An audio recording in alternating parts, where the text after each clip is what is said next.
Hello there, welcome to our channel Tutorial Guru again. Hope you're doing fine. I'm back with another tutorial video, and today I'll be showing you how to see your profile views on your TikTok. And now without further ado, let's dive right into the video. But before that, don't forget to like, subscribe and hit that bell icon for more videos. Now to see your profile views on your TikTok account, let's open up our TikTok app first. And after opening your TikTok app, the interface will be similar to this, where you can see the content posted by your friends and the people you follow. And on this interface, you can see your profile button on the bottom right corner of your screen. Tap on your profile icon, and on this interface, this is your profile interface. You can see all kinds of videos you have posted on the past.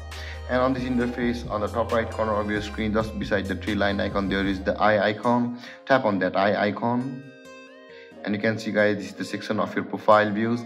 And on this page, you will be able to see your profile views on your TikTok account. And there, guys, this is how you see your profile views on your TikTok. And if you have any confusions or questions regarding the topic, don't hesitate to comment in the comment section below.